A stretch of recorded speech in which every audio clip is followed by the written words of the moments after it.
Assalamualaikum students, welcome to Funds Academy with lecture number that is 18, 14 chapter Baba 14 chapter असांजो lecture number 11 आहे ठीक आहे। इन lecture में असां प्रॉब्लम था जेके एंट्री टेस्ट में अचण जहिड़ा प्रॉब्लम्स आहिनि थोरो उन्हनि खे असां टच कयूं। मिसाल ही प्रॉब्लम नंबर आहे 152 पेज एक्सरसाइज जा प्रॉब्लम आहिनि। 9 नंबर प्रॉब्लम आहे प्रॉब्लम नंबर 10 बाबा यो पेज नंबर अथव 152 इन जी प्रैक्टिस करनी आहे ठीक आहे।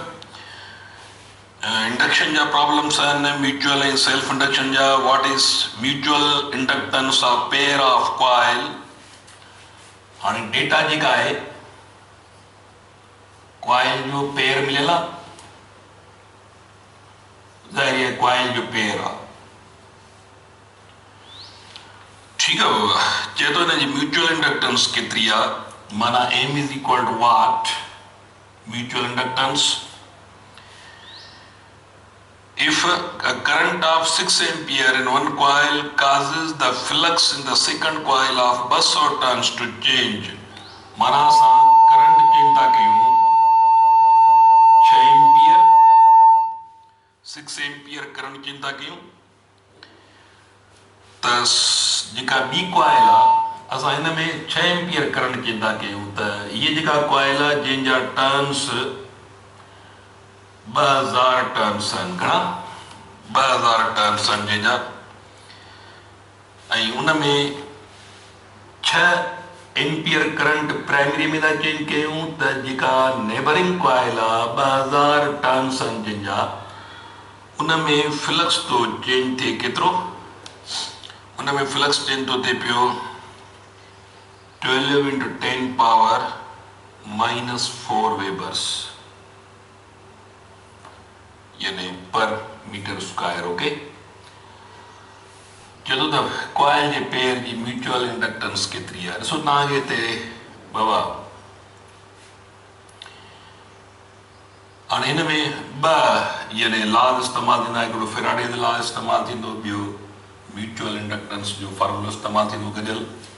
सिंस फेराडे लॉ चए थो त is equal N delta phi upon delta T EMF induced is equal to m delta I upon delta t okay. ये ॿ लॉज हिक वक़्तु इस्तेमालु थींदा छाकाणि जो लेफ्ट हैंड साइड बि हिन जी साॻी आहे तव्हां कंपेयर कयो right hand sides delta phi upon delta T is equal to m delta I upon delta T delta T में कैंसिल ओके तो बाकी n delta phi is equal to m delta I तो असांखे ये शइ खपे त m is equal to n delta phi over delta I that is equal to m is number of turns बाबा en 2000 okay into flux change तो थिए पियो 12 into 10 power -4 ओवर केतिरो करंट था चेंज कयो 6 ओके त ही थियो हिन में 2 त जेका mutual inductance that is equal to बाबा ही थियो वञे यानी 4000 okay into 10 power -4 that is equal to असां जेकर हिनखे हेसि ताईं आणियूं फॉर एग्जाम्पल त ही थी वेंदो 400 इंटू 10 पावर -3 या m is equal to 400 milli henry लिखूं ॻाल्हि साॻी आहे तो ये आंसर है जो है 400 milli henry okay 400 milli henry. हाँ इन छा मतलब है 400 मिली हेनरी मतलब है तो माना जेकॾहिं प्राइमरी कॉइल में एक सेकंड में एक एम्पियर चेंज कबो तो सेकेंडरी कॉइल में 400 मिली वोल्ट EMF ठहंदी इन मतलब इहो थियो कॉइल जे पेयर जी म्यूचुअल इंडक्टेंस 400 मिली हेनरी आहे माना त इन जो मतिलबु इहो थियो त प्राइमरी कॉइल में हिकु सेकंड में हिकु एम्पियर चेंज कबो त हिते 400 मिली वोल्ट ठहंदा इन जो इहो मक़सदु थियो त इहो प्रॉब्लम थियो तव्हांजो। उन खां पोइ next problem, that is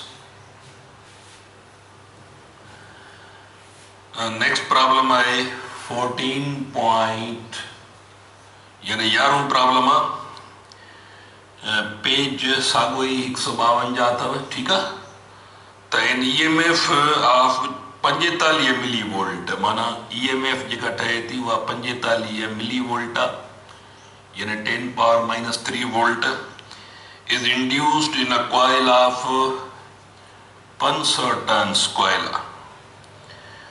When the current in neighboring coil changes from 10 ampere to 4 ampere, 10 ampere to 4 ampere, माना current 10 मां 6 the current change थियो वञी केतिरो 4 10 मां 4 10 एम्पियर मां 4 एम्पियर था करंट चेंज कयूं माना 6 एम्पियर असां चेंज कयो ओके ऐं केतिरे टाइम में था चेंज कयूं डेल्टा टी इन में टाइम लगे थो 0.2 सेकंड्स हाणे असां खां पुछे थो पियो what is mutual inductance of the coils यानी M is equal to what हिकिड़ी इहा शइ थो पुछे what is rate of change of flux in the secondary coil secondary coil में बाबा rate of change of flux माना delta phi upon delta T माना एक सेकंड में फ्लक्स केतिरो थो चेंज थिए त इहे असांखे ॿ शयूं असांखे यानी मेयर करणियूं आहिनि ओके हाणे ही मां हिते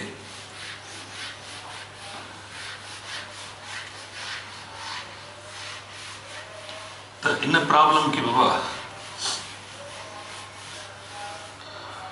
so mutual inductance coil जे पेयर जी सॉल्यूशन असांखे EMF is equal to m delta I upon delta t okay त m is equal to EMF induced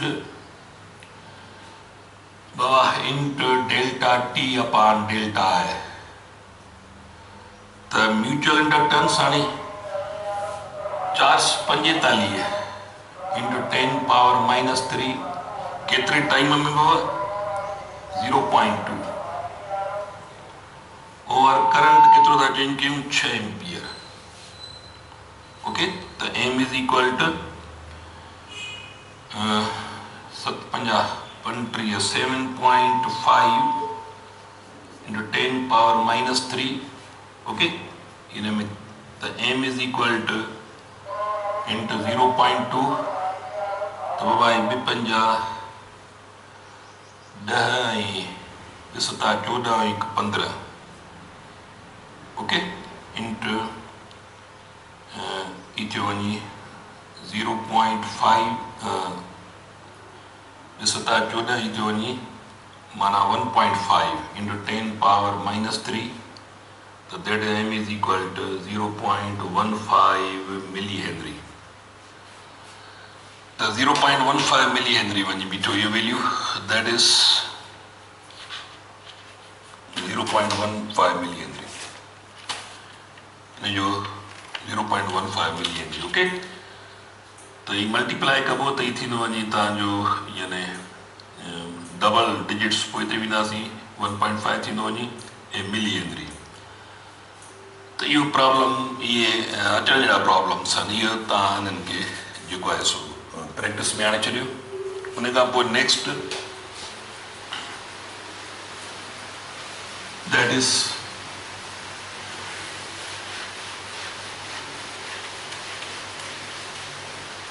problem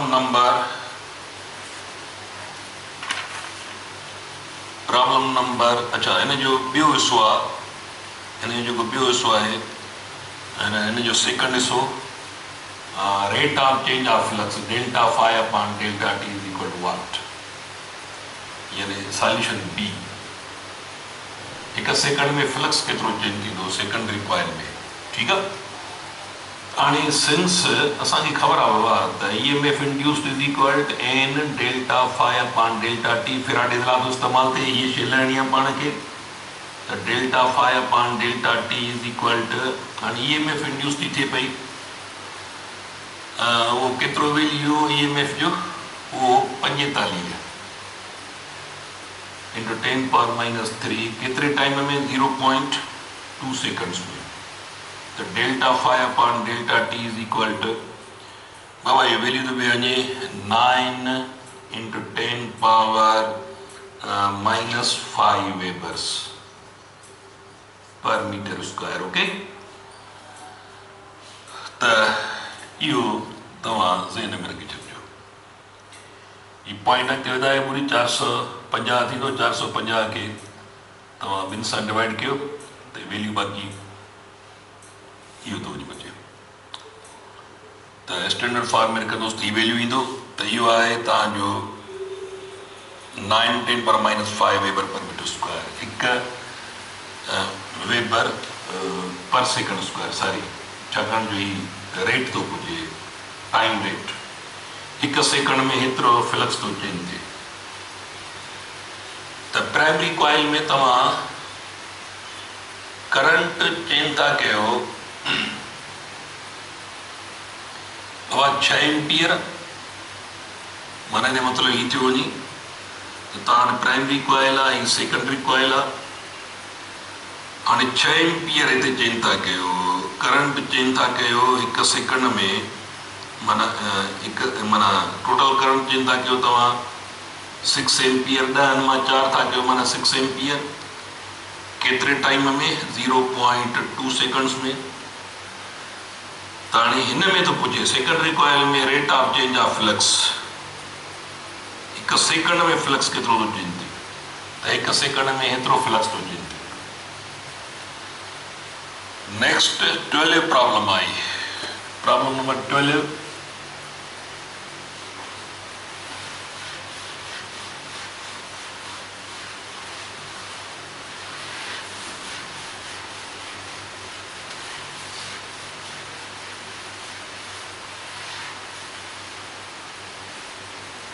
Problem 12, that is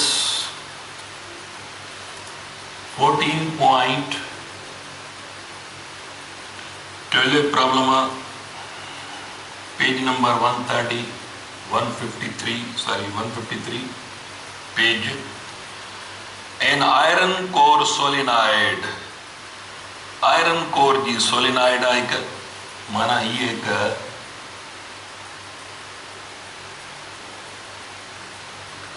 solenoid आहे, माना कॉइल आहे जेका जंहिंमें अंदर कोर आयरन जो आहे। ने नंबर ऑफ टर्न्स जेके 400 n is equal to 400 turns अथसि, ठीकु आहे। ऐं क्रॉस सेक्शनल एरिया आहे न मुंहं जी फेस जी एरिया जेका आहे, एरिया इज इक्वल टू बाबा 4.0 सेंटीमीटर स्क्वायर। तो area is equal to 4 centimetre square माना 100 into 100 is equal to 4.0 into 10⁻⁻4 metre square. Okay, यानी एरिया थी। A current of 2 ampere passes through it। हाणे हिन में जॾहिं महिल करंट तो पास थिए, केतिरो करंट हिन में चेंज था कयूं 2 एम्पियर। थ्रू इट प्रोड्यूसिस, अंदर लाज़मी फील्ड ठहंदी, उहा फील्ड केतिरी थी ठहे, यानी flux density 0.5 weber per metre square, या फ्लक्स डेंसिटी अंदर पैदा थी थिए।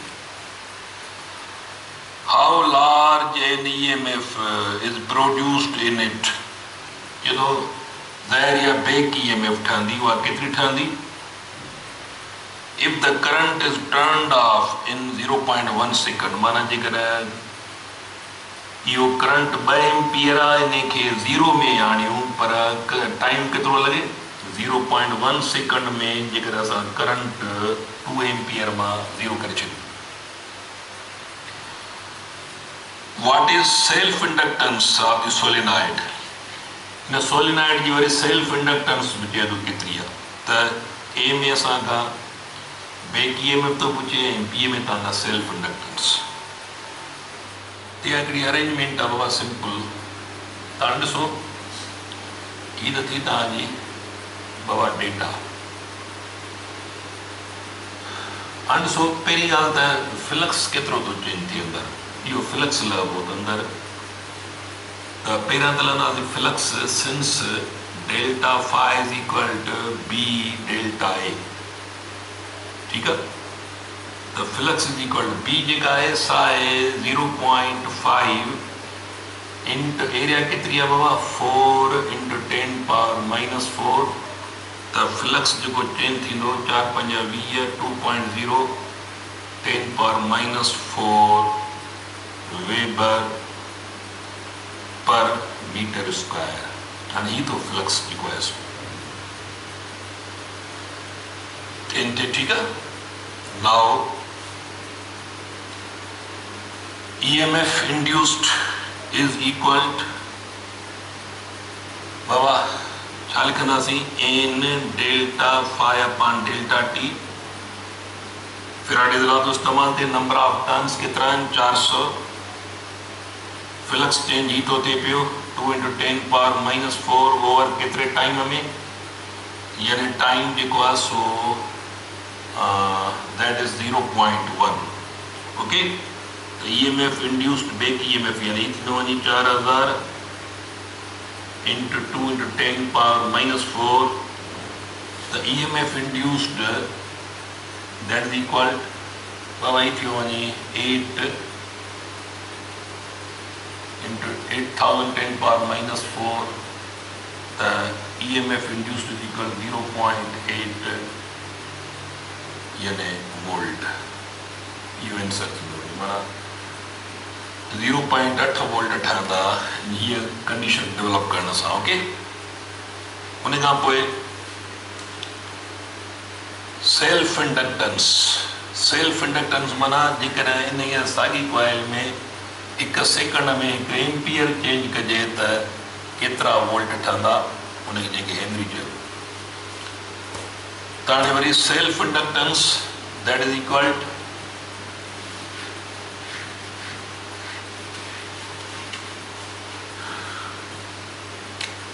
सॉल्यूशन बी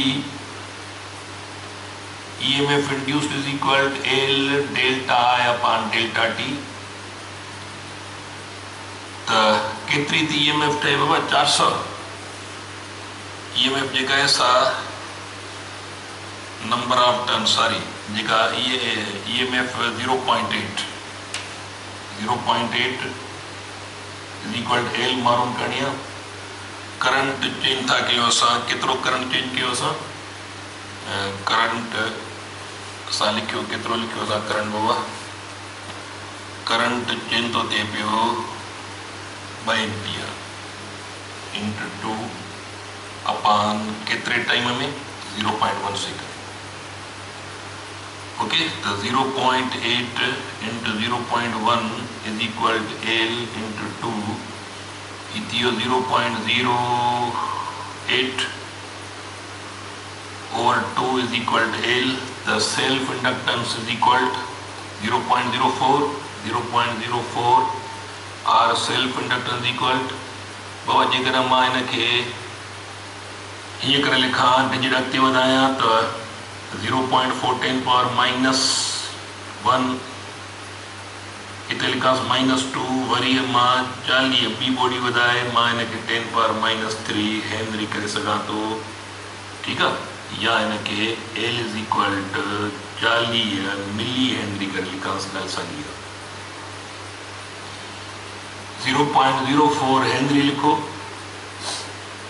या 40 to 10 पावर माइनस 3 हेनरी करे लिखो या 40 मिली हेनरी करे लिखो, ॻाल्हि साॻी आहे। तो छा मतिलबु थियो हिन जो, त हिन कॉइल में जेकर 1 सेकंड में 1 एम्पियर चेंज कबो त हिन में बैक EMF 40 मिली वोल्ट ठहंदा। इहो मतिलबु थियो। Then next problem, that is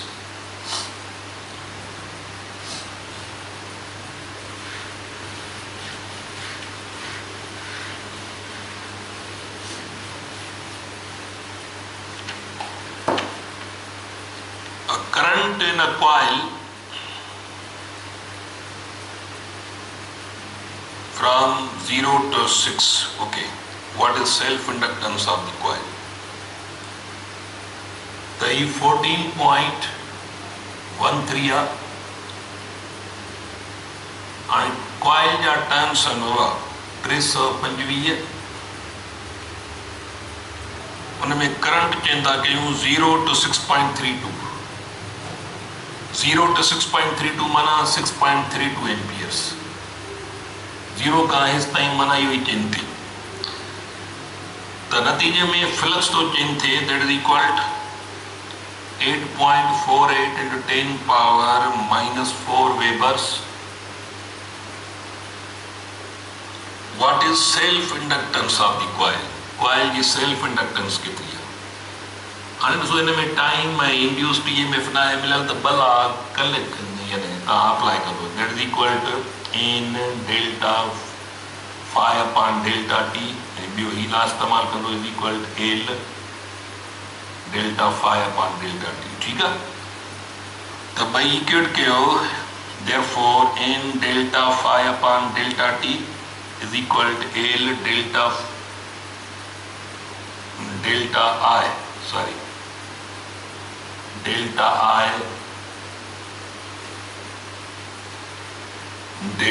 I upon delta t। Time में कैंसिल थी वियो, बाक़ी तव्हांखे ये शइ लहणी आहे, L is equal to n delta phi upon delta I। Values तव्हां पुट कयो, तव्हां वटि वैल्यूज आहिनि, तव्हां वटि n बाय, तव्हां वटि फ्लक्स चेंज बाय, तव्हां वटि यानी टाइम बाय केतिरे टाइम में, सॉरी ज़रूरत न आहे, बसि कटिजी आहे पाण में, बसि हिन ॿिन्ही अंगनि खे तव्हां मल्टीप्लाई करे छॾियो, यानी मल्टीप्लाई न पर sorry L is equal to इहो वञी बचंदो यानी n delta phi upon delta आहे। हाणे ही वैल्यू तव्हां वटि आहे, तव्हां 325 flux change by current by ये वैल्यू ॾेई तव्हांजी सेल्फ इंडक्टेंस जेका पिए थी इहा ट्राई करे छॾियो 43.5 मिली हेनरी। दी वैल्यूज पुट करे या कैलकुलेशन करे छॾियो, या प्रैक्टिस हाणे तव्हांजी हिननि प्रॉब्लम ते हुअणु खपे। असां नेक्स्ट प्रॉब्लम था कयूं।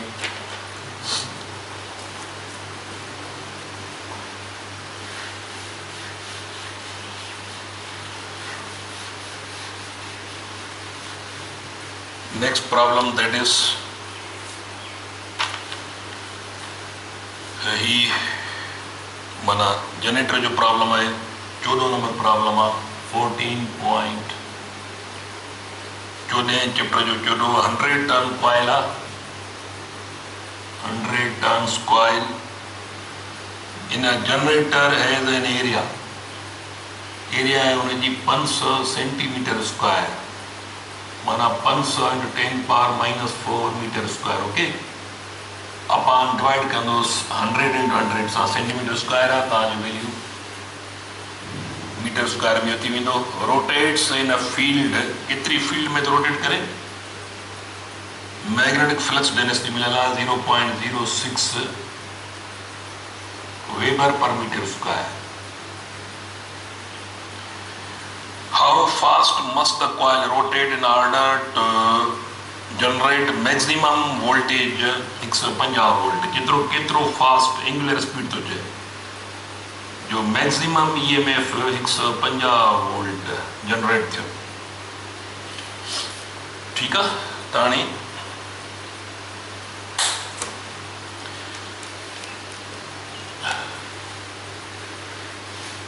बाबा ही असां हिकिड़ो पोइते फॉर्मूलो ठाहियो त maximum EMF is equal to number of turns area current into number of turns area B into omega. याद कयो, इहो असांजो फॉर्मूलो अचे थो। हाणे मैक्सिमम EMF 150 वोल्ट ठाहिणा आहिनि।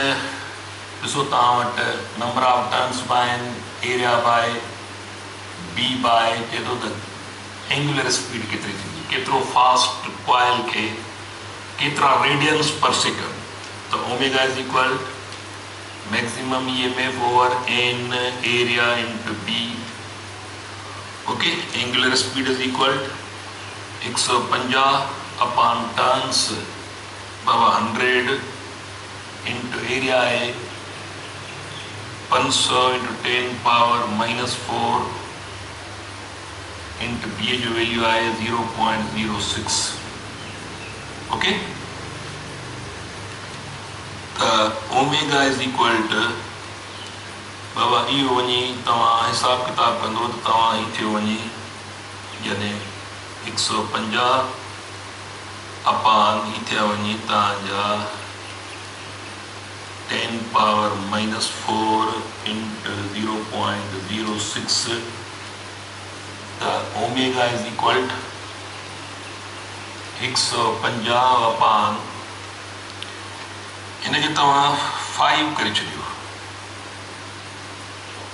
5 into 0.06 omega is equal 150 upon इतने वही 56 30,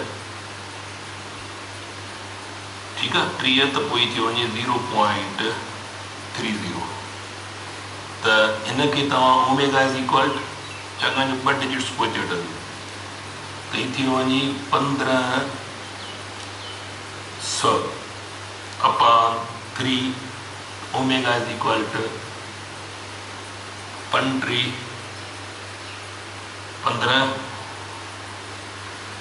ठीक है हुआ यो थी वही सारी 500 तो 15 त्या वही बाकी वजह बचा या त्या वही 500 रेडियन पर सेकंड। तो 500 रेडियन पर सेकंड सां जो है सो या कॉइल 1 सेकंड में 500 रेडियन ठाहींदी तो जेका EMF ठाहे थी वह 150 वोल्ट जी ठहंदी। जेकर 500 रेडियन पर सेकंड सां कॉइल जेकर रोटेट कंदी तो इन प्रॉब्लम जी तव्हांखे थोड़ी प्रैक्टिस जेका है सा हुअणु खपे। नेक्स्ट 15 नंबर प्रॉब्लम आहे, इहो ट्रांसफार्मर जो प्रॉब्लम आहे 15 नंबर।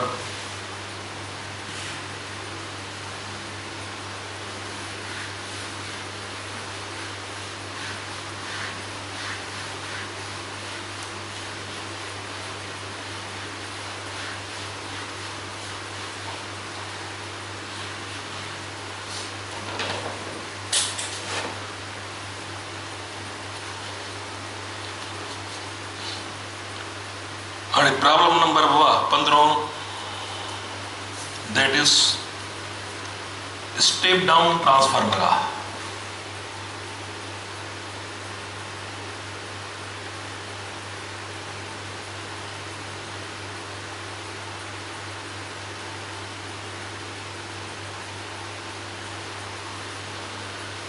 हाई वोल्टेज की लो वोल्टेज में convert. Step down transformer at end of transmission line reduces voltage from 2400 volt to 1200।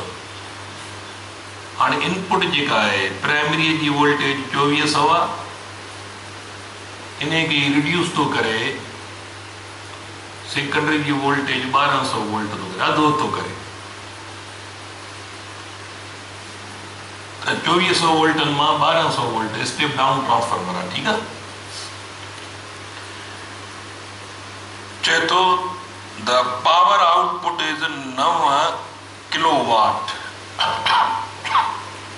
हाँ ये डेटा है माना प्राइमरी में वोल्टेज 2400 वोल्ट सेकेंडरी की वोल्टेज 1200 वोल्ट सेकेंडरी में आउटपुट पावर जो 9 किलोवाट 9 किलोवाट माना 9000 watt. Okay and overall efficiency of transformers and transformer की एफिशिएंसी है बाबा 95% एफिशिएंसी है। The primary winding is 400 turns.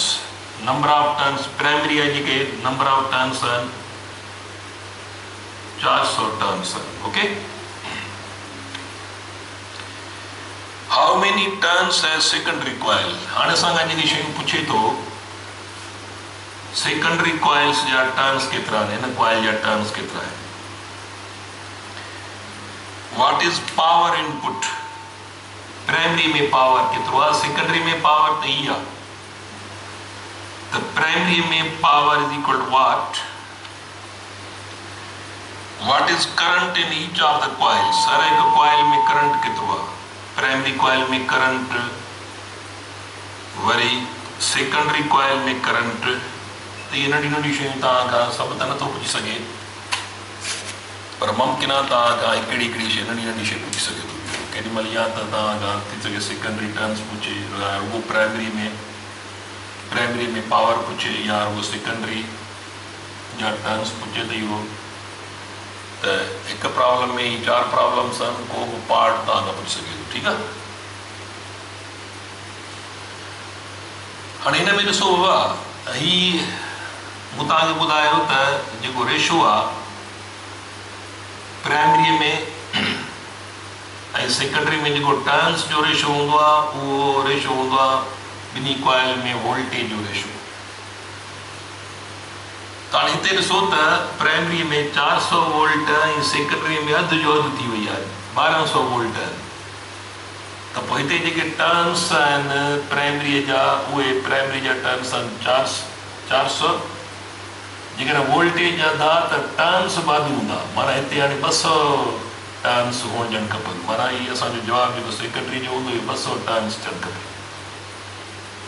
ठीकु आहे, इहो बीमारी हिसाब करे सघूं था। जेकॾहिं हिते प्राइमरी में वोल्टेज केतिरी बि आहे, जेकॾहिं सेकेंडरी में वोल्टेज अधो अधु थिए थी, त पोइ नंबर ऑफ टर्न्स वधि हूंदा।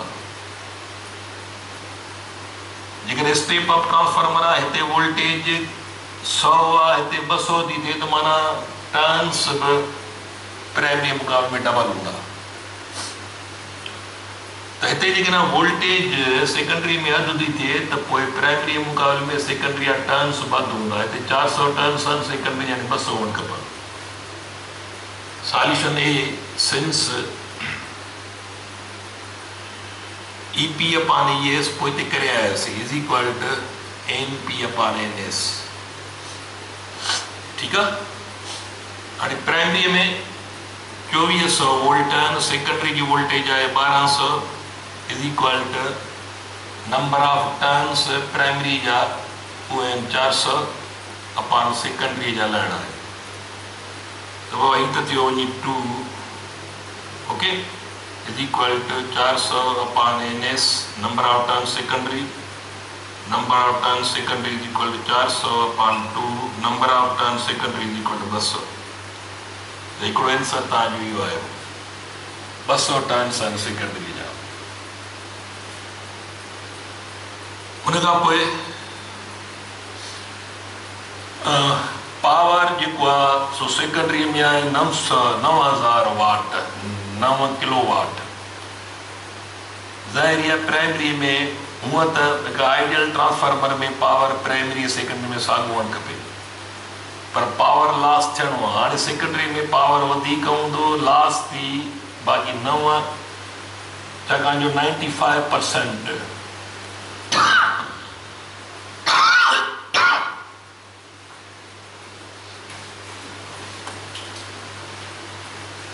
कोई 95% जो एफिशिएंट आहे। हाणे 95% इफिशिएंट माना जेको 5% आहे उहो असांजो लॉस थो थिए पावर। त ॾिसो प्राइमरी में टोटल पावर आहे केतिरो जो लॉस थी, बाक़ी 9 किलोवाट सेकेंडरी में थो मिले। त असांखे ख़बर आहे बाबा power in primary is equal to power in secondary. Primary में पावर माना यानी प्राइमरी जी वोल्टेज इंटर प्राइमरी जो current is equal to secondary में voltage ES into IS। Okay,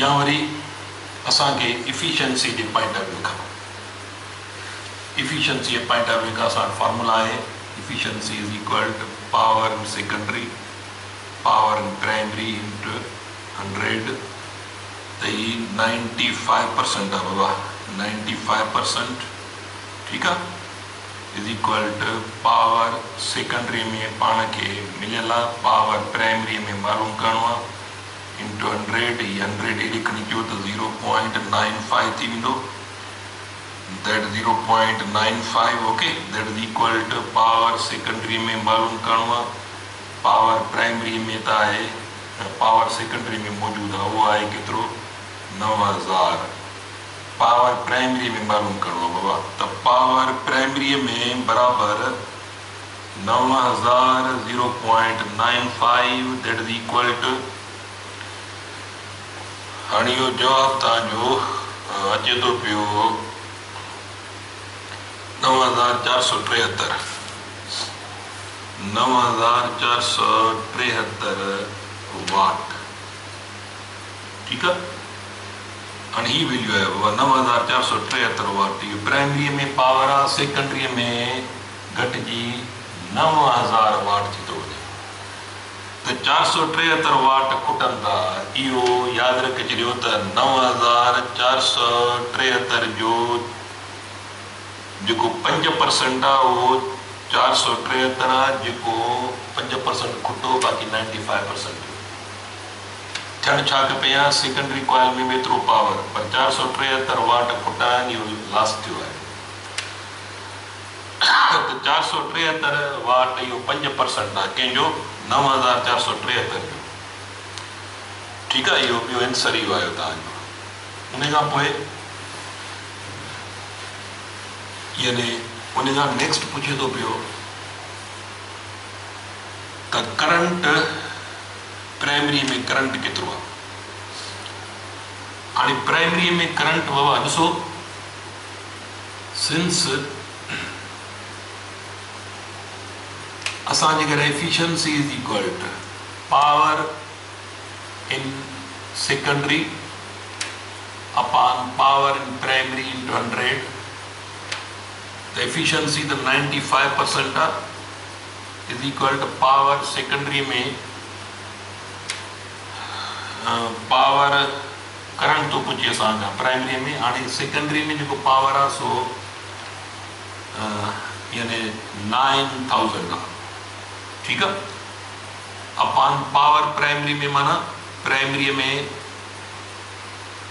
voltage into primary में करंट इंटू 100, इहो 100 हेॾे खणी अचो त इहो 0.95 थी वेंदो, that is equal to 9000 upon primary में 2400 वोल्ट इंटू करंट प्राइमरी में मालूम करणो आहे,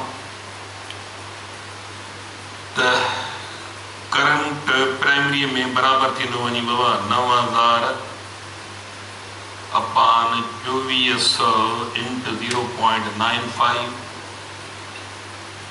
तो प्राइमरी में जो करंट बीहंदो बाबा, प्राइमरी में जो करंट बीहंदो सो 9000, ठीकु आहे, 9000 तव्हां पहिरियां हिनखे 2400 into 0.95, that is equal to 9000 divided by बाबा यो थियो 2280, ठीकु आहे, त प्राइमरी में जेको करंट बीहंदो, हाणे 9000 खे तव्हां डिवाइड कयो 2280 सां, that is equal to 3.94 amperes, okay. तो यो प्राइमरी में जेको करंट आहे, ॾिसो प्राइमरी में वोल्टेज 2400 वोल्ट आहे, त करंट ई थो ठहे, पर सेकेंडरी में वोल्टेज घटि आहे त वरी करंट वधंदो, तक़रीबन डबल थी वेंदो करंट हुनजे, त हाणे चओ त सेकेंडरी में वरी करंट लहूं, त सेकेंडरी में करंट जेको थींदो, अगेन साॻियो ई फार्मूलो, सॉल्यूशन डी, तो सेकेंडरी में current Baba efficiency is equal to power secondary upon power primary into 100, 95%. Power secondary में असांखे पावर यानी सेकेंडरी में करंट लॻाइणी त ही थियो वञे तव्हां वटि ES into IS upon primary में पावर जेको आहे सो उहो इस्तेमालु कयो। प्राइमरी में पावर 9473 शायद ईअं हो 9473 ठीक है वो इंटू 100 यो 100 हेॾे खणी अचो त इहो 0.95 थी वेंदो हीअ मथे खणी अचो 959473 इज़ इक्वल टू ES तव्हां वटि आहे 1200 इंटू IS मालूम करणो ओके त IS सेकेंडरी में करंट इज़ इक्वल टू ॿई मल्टीप्लाई कयो वैल्यूज़ ही ॿई वैल्यू मल्टीप्लाई कयो 0.95 into 94373 upon 1200 तो बाबा यो IS सेकेंडरी में जो करंट पवंदो तो 0.95 ठीक है into 9473 that is equal to this one divided by 1200 the primary में बीठो 7.49 amperes so तकरीबन इन जे तकरीबन डबल थी वियो त इहो बि यादि रखे छॾियो त प्राइमरी में वोल्टेज वधीक आहे त करंट घटि हूंदो वरी सेकेंडरी में वोल्टेज घटि आहे त करंट वरी उन जे तकरीबन डबल थी वियो हीअ सेकेंडरी में करंट आहे हीअ प्राइमरी में करंट आहे इहा थोरी प्रैक्टिस मथां अहिड़े क़िस्म जी का अरेंजमेंट अची वञे त इहो ट्राए कजो त बाबा हीउ चैप्टर असांजो पूरो थियो असां वरी नेक्स्ट चैप्टर सां गॾु हूंदासीं तव्हां सां गॾु पंहिंजो ख्यालु कजो ऐं मुसलसल प्रैक्टिस में रहो अल्लाह हाफ़िज़।